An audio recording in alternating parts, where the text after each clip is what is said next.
खर दूषण से युद्ध। पंचवटी पहुंचकर लक्ष्मण ने गोदावरी नदी के किनारे बड़ी सुंदर कुटी बन ली। सीता जी को वह कुटी बड़ी अच्छी लगी।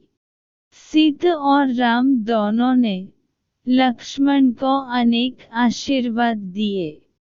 पंचवटी का वास राम को बहुत अच्छा लगा। वे गोदावरी के किनारे किनारे कुंजों और वनों की शोभा निहारते फिरते। लक्ष्मण उनके लिए फल मूल इकट्ठा करते और रात में कुटी पर पहरा देते। इस तरह 3 वर्ष हो गए। एक दिन राम, लक्ष्मण और सीता अपनी पर्ण कुटी के सामने बैठे हुए थे। इतने में रावण की बहन शूर्पणखा उधर आ निकली। राम के रूप को देखकर वह विकल हो गई। उसका मन काबू के बाहर हो गया।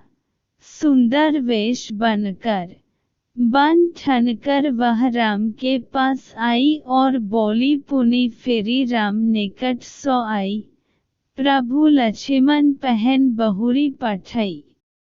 लक्ष्मण कह तो ही सो बरई, जो तृण तोरी लाज परिहरई। हे रूप निधान, सुनो, मैं विश्व विजयी लंका के महाप्रतापी राजा रावण की बहन हूँ। संसार में मेरे समान कोई दूसरी सुंदरी नहीं है। तीनों लोकों में खोज हुई, पर मेरे अनुरूप कोई वर नहीं मिला। इसलिए अब तक कुंवारी ही हूँ। तुम्हें देखकर मन में आया है कि विवाह कर लूं। मेरी तुम्हारी जोड़ी अच्छी रहेगी। तुम्हारी यह स्त्री सीता बड़ी अभागिनी और कुरूप है। इसे छोड़ो और मेरे साथ रहकर महलों में भोग विलास करो।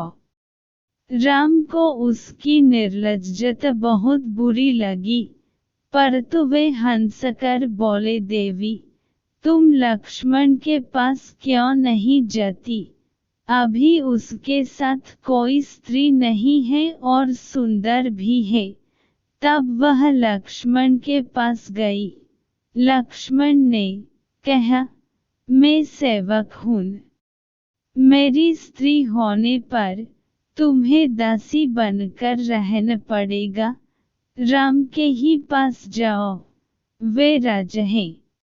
शूर्पणखा फिर राम के पास पहुंची और राम ने उसे फिर लक्ष्मण के पास लौट दिया। इस प्रकार जब वह कई बार आई गई, तब खिसिया गई और सीता की ओर मुंह फड़कर दौड़ी। राम का संकेत पाकर लक्ष्मण ने उसके नाक कान काट लिए। वह जिधर से आई थी, उधर ही रोती चिल्लाती भाग गई। रोती चिल्लाती शूर्पणखा अपने भाई खर और दूषण के पास गई। वे रावण के सौतेले भाई थे और उसी के आदेश से जनस्थान में सेना सहित रहते थे। त्रिशिरा उनका सेनापति था। बहन की दुर्दशा देखकर खर ने शूर्पणखा से सारा हाल मालूम किया और अपने सैनिकों की एक टोली राम को मारने के लिए शूर्पणखा के साथ भेज दी। राम ने बात ही बात में सब राक्षसों को मार डाला। शूर्पणखा फिर खर के बल पौरुष को धिक्कारने लगी। एक मनुष्य द्वारा अपना अपमान देखकर खर को बहुत क्रोध आया। अपनी समस्त सेना लेकर उसने राम पर चढ़ाई कर दी।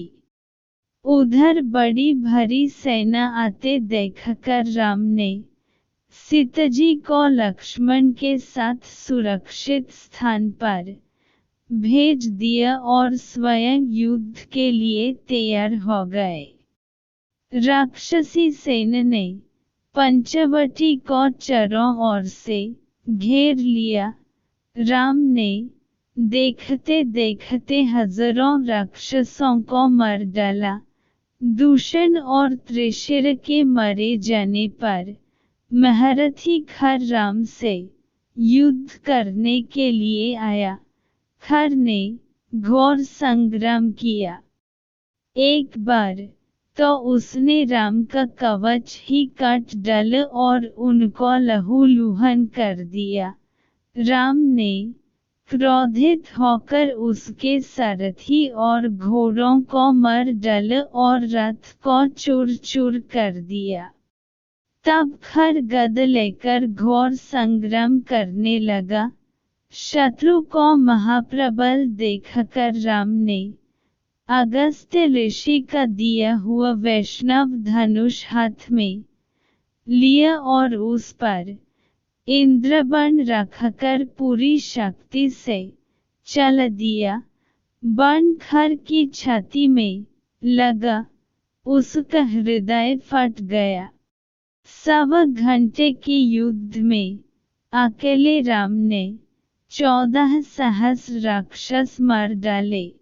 जनस्थान से राक्षसों का भय सदा के लिए मिट गया। खर के मारे जाने पर देवताओं ने आनंदित होकर फूलों की वर्षा की और तरह तरह के बाजे बजाए। अगस्त्य ऋषि ने भी आकर रामचंद्र जी को बधाई दी। इतने में सीता सहित लक्ष्मण भी आ गए। राम को सकुशल देखकर दोनों बहुत हर्षित हुए।